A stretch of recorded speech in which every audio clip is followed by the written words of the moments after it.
السلام علیکم ناظرین، موسم جو ہے وہ تبدیل ہو چکا ہے. دیکھا آپ نے کہ کس طرح جو ہے سردی دن ڈے بائی ڈے جو ہے وہ تیز ہوتی جا رہی ہے. اگر ہم موسمی حالات کے بارے میں بات کریں تو موسمی حالات کبھی کیسے اور کبھی کیسے، اس کا ایفیکٹ جو ہے وہ ہماری صحت پر بہت زیادہ ہوتا ہے. سب سے زیادہ سردی کے اثرات جو ہیں وہ بچوں پر پڑتے ہیں. دیکھا گیا ہے کہ عام طور پر بچوں کو سردی میں نمونیا بہت زیادہ ہوتا ہے. اس کے علاوہ اور بھی کافی بیماریاں جو ہیں وہ سردی آتے ساتھ ہی جنم لیتی ہیں. ہمارے ساتھ ڈاکٹر علی رضا صاحب موجود ہیں اس وقت. سر سے جانیں گے ان بیماریوں کے حوالے سے، اور کچھ سوالات ہیں ہمارے مائنڈ میں میڈیکیشن کے حوالے سے، تو سر سے جانیں گے. السلام علیکم سر. وعلیکم السلام. بہت شکریہ آپ کے وقت دینے کا. جی کوئی بات نہیں. اچھا ڈاکٹر صاحب، موسم چینج ہو گیا ہے تو اس کے منفی اثرات جو ہیں وہ بچوں پر زیادہ پڑ رہے ہیں. نمونیا کے حوالے سے کیا بتائیں گے؟ جی میں آپ کو تھوڑا سا اس کے بارے میں گائیڈ کر دوں کہ جس طرح یہ ہمارے یہاں پر سردی کا موسم زیادہ شروع ہوتا ہے تو اس کے ساتھ ہی بچوں کو کھانسی، زکام، بخار، گلا خراب، یہ ذرا بیماریاں زیادہ شدت اختیار کر جاتی ہیں،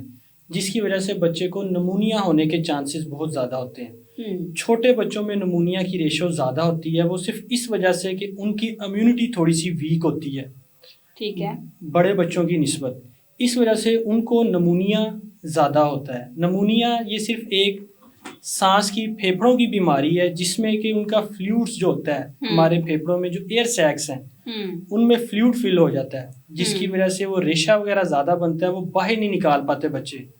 اور وہی ایکیومولیٹ ہو کے وہ سارا ان کا سانس میں دشواری کی وجہ بنتا ہے. اچھا سر، نمونیا کی وجہ سے بعض دفعہ بچوں کی اموات بھی واقع ہو جاتی ہیں، ایسا ہی ہے؟ جی بالکل، نمونیا سے بہت زیادہ کس قدر وہ شدت اختیار کر جاتا ہے کہ بچوں کی اموات کے جو کیسز ہیں، ابھی دیکھا گیا ہے ہاسپٹلس میں نمونیا کے کیسز جو ہیں وہ بہت زیادہ تھے اور بچوں کی اموات بھی بہت زیادہ ہوئی ہیں. بالکل، اس کی یہی مین وجہ ہے کہ جو بچہ امیونٹی جس کی کم ہے، بار بار جس کا ہم ذکر کرتے ہیں کہ جس کی امیونٹی کم ہے، جس کو ویکسینیشن پراپر نہیں ہوئی، جو مدر فیڈ پر نہیں ہے، اس وجہ سے ہم مدرز کو، ماؤں کو بہت زیادہ کاؤنسل کرتے ہیں کہ وہ بچے کو فرسٹ 2 ایئرس تک بچوں کو دودھ ضرور پلائیں. اور جب اس طرح یہ سردی ہے، بچہ اب چھوٹا ہے، تو اس کی ماں کو جو جنرل کیئر ہے، کوئی موسم کی جو شدت ہے اس کی تبدیلی سے بچانے کے لیے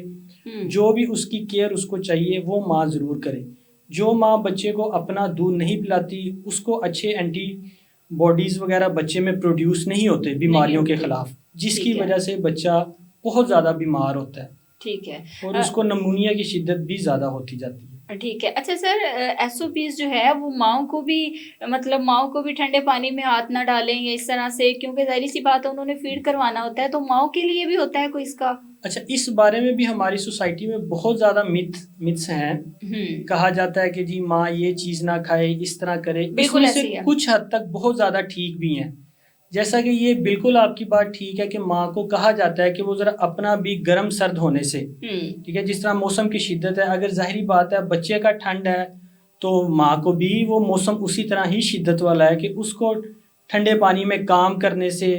کچھ بہت زیادہ ٹھنڈ میں باہر آنے جانے سے، اس وجہ سے اس کو ذرا تھوڑا سا منع کیا جاتا ہے. ٹھیک ہے. اور اس دوران یہ ہے کہ اگر بچہ اس کا بیمار ہے، ماں نے بچے کو ہینڈل کرنا ہے تو ضرور اپنے جسم کا ٹیمپریچر پہلے نارمل کرے، ٹھیک ہے، اپنے ہاتھوں وغیرہ کو گرم رکھے اور پھر بچے کو ضرور اپنے کو فیڈ کروائے اور پکڑے. بالکل. اچھا، بعض دفعہ ایسے ہوتا ہے نا کہ خواتین گھر کے کام میں بزی ہوتی ہیں اور برتن دھو رہی ہوتی ہیں، کپڑے دھو رہی ہوتی ہیں، تو ویسے آ کے وہ بچے کو ٹھنڈے ہاتھوں سے اٹھا لیتی ہیں اور ویسے ہی وہ فیڈ کروانا شروع کر دیتی ہیں. جی بالکل. تو اسی وجہ سے جو ہے وہ پھر بچوں پہ بھی اس کے جو ہے وہ منفی اثرات، ظاہری سی بات ہے، اس کی فیڈ کروانا ہوتا ہے. بالکل. اچھا، ڈائٹ کے حوالے سے بھی کہتے ہیں کہ خواتین جو ہیں وہ اس قسم کی خوراک نہ کھائیں جس سے بچوں کے پیٹ میں جو ہے وہ درد شروع ہوتا ہے، یا اس کی آنتوں میں، ان کی آنتوں میں کوئی انفیکشن ہو جاتا ہے، تو اس میں کتنی ریئلٹی ہے؟ اچھا، خوراک کا یہ ہے کہ ماں کو اس بارے میں بھی بہت چیزیں، بہت باتیں سننی پڑتی ہیں بڑوں سے، اس کو بہت زیادہ سوسائٹی والے بھی ارد گرد والے کہتے ہیں، لیکن ہم زیادہ پریفر یہی کرتے ہیں کہ ماں جو ایک اعتدال غذا ہے، جو اس کی روزمرہ کی روٹین کی غذا ہے، جس میں پھل ہیں، سلاد ہیں، جو گھر کا پکا ہوا ہے، وہ اس کو ایک اچھی غذا ماں کو چاہیے. اگر ماں بہتر کھائے گی تو ہی وہ بچے کو بہتر آگے نیوٹرینٹس اپنے دودھ کے ذریعے اس کو پرووائڈ کرے گی. تو اس وجہ سے زیادہ جو منع کیا جاتا ہے وہ ماں کو یہی کہا جاتا ہے کہ وہ جس طرح کولڈ ڈرنکس وغیرہ زیادہ نہ پئیں، کوئی اچار والی چیز جس سے بیسیکلی ماں کا کوئی گلا خراب ہو، اس کو کوئی وائرل انفیکشن، کوئی بیکٹیریل انفیکشن ہونے کے چانسز ہوں، یا اس کو لگے کہ کچھ اس نے باہر کا فاسٹ فوڈ اتنا کھا لیا ہے، کوئی باہر سے ان ہائیجین فوڈ کھا لیا جس سے اس کا پیٹ خراب ہونے کے خدشہ ہے، تو اس طرح کی چیزوں سے ذرا وہ اوائڈ کریں۔ اچھا سر، بعض دفعہ دیکھا گیا ہے کہ بچوں کی پیٹ میں جو ہے نا آنتوں میں شدید قسم کا پین ہوتا ہے، چھوٹے بچے ہوتے ہیں بتا نہیں سکتے، لیکن وہ ماں کو پتہ چل جاتا ہے، تو اس کی کیا ریزن ہے؟ اس کی زیادہ تر آج کا ریزن وائرل انفیکشن کی وجہ سے ہوتی ہے، کہ کوئی بھی اس طرح کے جو بیکٹیریا ہیں جو ہمارے انٹسٹائنس کو بچوں کی کو وہ متاثر کر رہے ہیں، تو اس کی وجہ سے بچے پیٹ میں درد محسوس کرتے ہیں، کچھ زیادہ کوئی ڈی ہائیڈریشن کی وجہ سے پانی آج کل کم پینا شروع کرتے ہیں بچے، اور کچھ باہر کی چیزیں زیادہ گندی کھاتے ہیں جس کی وجہ سے ان کو اس طرح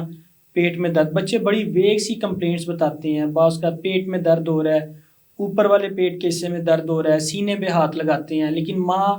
اور والدین آ کر یہی بتاتے ہیں کہ ڈاکٹر صاحب میرا بچہ پیٹ کے درد کی وجہ سے بہت زیادہ متاثر ہوتا ہے، روتا ہے، تنگ کرتا ہے۔ اچھا ڈاکٹر صاحب، بعض دفعہ خواتین جو ہیں وہ بچوں کا جو ہے سر بنانے کے چکر میں ان کے سر پہ جو ہے وہ مختلف قسم کی چیزیں رکھ دیتے ہیں کہ سر جو ہے وہ بڑا گول بنے گا اس طرح، تو دیکھا کافی کیسز ایسے سامنے آئے جس سے ان کے برین پہ جو ہے اس کا اثر پڑتا ہے، تو اس حوالے سے کیا کہیں گے؟ جی، آپ نے بہت اچھی بات پوچھی ہے، یہ بالکل عام ہمارے روزمرہ کے کیسز میں دیکھنے میں آتی ہے یہ چیز۔ ہم بہت زیادہ لوگوں کو کاؤنسل کرتے ہیں کہ بچے کے سر پہ کوئی بھی اس قسم کی بھاری چیز جس سے کوئی دادی نانی یا کچھ بھی ایسے بڑے لوگ جو ٹوٹکا آزمانے کی کوشش کرتے ہیں کہ بچے کا سر بٹھانا ہے یا اس کا سر بیٹھ نہیں رہا، عام زبان میں جو جس کو کہتے ہیں جی ہم نے پیچھے سے سر بچے کا پلین کرنا ہے، اس طرح کی چیزیں جب بچے کے سر پہ کوئی چیز کسی قسم کی لگاتے ہیں تو وہ اس کو نقصان دیتی ہے۔ نقصان اس صورت میں دیتی ہے کہ بچے کا جو سر کا سائز ہے، جو اس کی عمر کے ساتھ ساتھ جو اس کی جو ہڈیوں کی گروتھ ہے، جو اس کی اسکل کی ڈیولپمنٹ ہے، اندر سے جو برین کی ڈیولپمنٹ ہے وہ نہیں ہو پاتی۔ اس طرح ہم نے دیکھا ہے کہ جیسے جیسے بچہ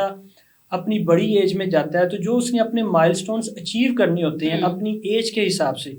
وہ یا تو وہ اچیو نہیں کرتا یا پھر اپنی عمر کے بچوں سے بہت زیادہ پیچھے رہ جاتا ہے، اور اس کی بہت زیادہ آگے کمپلیکیشنز بھی دیکھنے کو آتی ہیں۔ اس وجہ سے یہ کوئی اس طرح کی چیز کہ جو بچے کے سر کو یا اس کی ہڈی کو دبائے وہ نہیں بالکل بنا ریکمینڈ کرتے ہم۔ باقی یہ ہے کہ کوئی نیچے ویسے ہاتھ انگلیاں آپ نرم رکھ لیں نیچے بچے کے سر کو سپورٹ دینے کے لیے تو وہ انف ہوتی ہے، کیونکہ چھوٹے بورن بیبی کی اس کی جو اسکل کی آہستہ آہستہ شیپ اور جو اس کی ہڈیوں کا سائز ہے وہ سارا آہستہ آہستہ گرو کرتا ہے، اور وہ اپنی ایک نارمل جو اس کا سرکمفیرنس ہے وہ اس کو وہ اچیو کر لیتا ہے اپنی ایک لیمٹ پہ جا کر، اپنی ایک ایج پہ جا کے۔ ٹھیک ہے۔ اچھا سر، مجھے بتائیے گا کہ گھریلو ٹوٹکے جو ہیں وہ خواتین بہت استعمال کرتی ہیں بچوں کے حوالے سے بھی، کہ ان کو وامٹنگ ہو رہی ہے یا ان کو پیچز لگ گئے ہیں، اس طرح کی کوئی اور بھی بیماری لاحق ہو جاتی ہے، تو خواتین جو ہے وہ عام طور پر ڈاکٹر پہ جانے کے بجائے یا ڈاکٹر سے کنسلٹ کرنے کے بجائے گھریلو ٹوٹکے استعمال کرتی ہیں، تو اس حوالے سے کیا کہیں گے؟ بالکل آپ ٹھیک کہہ رہی ہیں، ہمارے پاس مائیں آتی ہیں ہمیں آ کر یہی کہتی ہیں کہ ڈاکٹر صاحب میں 3-4 دن بچے کو گھر کے ٹوٹکے کر رہی ہوں، یہ ٹھیک نہیں ہوا تو پھر آپ کے پاس آئی ہوں۔ وہ 3-4 دنوں کا اصل میں بیسیکلی دورانیہ ہی ہوتا ہے کہ جب ہم نے بچے کو کمپلیکیشن سے بچانا ہوتا ہے، جس میں بچے کو ہلکا گلا خراب، زکام، کھانسی چل رہا ہوتا ہے، کہ اگر اس کو اس وقت میڈیسن دی جائے پراپرلی تو بچے ٹھیک ہو جاتے ہیں۔ لیکن چونکہ وہ اپنا وہ والا ٹائم پیریڈ گزار آتے ہیں کہ جس کی وجہ سے بچوں کی جو بیماری کی شدت ہے وہ بہت زیادہ ہو جاتی ہے، ماؤں کو ہم ایک خاص حد تک تو کہتے ہیں کہ چلیں کوئی اگر بڑا بچہ ہے جو آپ جس کو پہلے کوئی اس طرح کی کوئی گھر کی ٹوٹکے والی کوئی بنی ہوئی چیز آپ دے لیتی ہیں اور وہ ٹھیک ہو گیا تو اس کو تو آپ ضرور دے لیں، لیکن کوئی جو بہت زیادہ کوئی چھوٹا بچہ ہے، 1 سال سے چھوٹا ہے یا کچھ بھی اس طرح کا کوئی 6 ماہ سے چھوٹے کا بچہ ہے، تو اس کو آپ کائنڈلی اس قسم کی کوئی بھی چیزیں نہ دیں، کیونکہ 6 ماہ تک تو ہم نے صرف یہی کہنا ہوتا ہے کہ بچے کو ماں کا دودھ ہی پلائیں۔ ہم سے آ کر مائیں پوچھتی ہیں، ساتھ کوئی والد کھڑا ہو وہ بھی پوچھتا ہے کہ ڈاکٹر صاحب ہم اس کو کوئی تھوڑی سی شہد دے دیں یا کوئی چینی والا پانی دے دیں۔ الٹیوں کے لیے لوگ بہت زیادہ ٹوٹکے کرتے ہیں، پانی میں چینی ڈال کے اس طرح کی چیزیں، جی تھوڑی سی نمک مرچ ہم نے ڈال دی ہے، کالی مرچ ڈال دی ہے ہم نے، اس کو دی ہے ٹھیک ہو گیا۔ تو یہ ہے کہ وقتی طور پہ تو بچے کو آدھے گھنٹے یا گھنٹے کے لیے تو ریلیف ملتا ہے، لیکن بعد میں بچہ نا زیادہ شدت کے ساتھ ہمارے پاس ان کمپلینٹس کے ساتھ آتا ہے کہ پیٹ درد بہت ہے، وامٹنگ بہت ہے۔ اس وجہ سے جو بڑا بچہ ہے اس کو تو یہ چیزیں مینیج ہو جاتی ہیں تھوڑی بہت، ساتھ اس کو میڈیسن آپ ضرور دیں، اور چھوٹے بچے کو کسی بھی قسم کا اس طرح ٹوٹکا کوئی مستند جو چیز ہے، کوئی پڑھی لکھی یا کوئی اچھی جو فائدہ بھی دیتی ہو تو اس کو تو ضرور لیکن وہ بھی 6 ماہ سے اوپر. 6 ماہ سے نیچے چھوٹے بچے کو کچھ بھی اس طرح کا نہیں کرنا چاہیے. بہت شکریہ سر آپ کا. Child specialist doctor Ali Raza صاحب ہمارے ساتھ موجود تھے. بہت ساری چیزیں جو ہے بہت سارے SOPs بتائے, بچوں کے احتیاطی تدابیر بتائیں. اس کے علاوہ نمونیا کا جو میجر ایشو ہے, کیا وجہ ہے اور کیا کازز ہیں اس کے, اور اس کے علاوہ کس طرح ٹریٹ کیا جا سکتا ہے. فیک میڈیسن کے حوالے سے بھی ہم نے کویسچن کیا اور سر نے اس کو بڑے اچھے سے ایکسپلین کیا. بہت شکریہ سر آپ کے وقت دینے کا. اسی کے ساتھ اپنے میزبان سونیا خان کو دیجیے اجازت. اللہ نگہبان.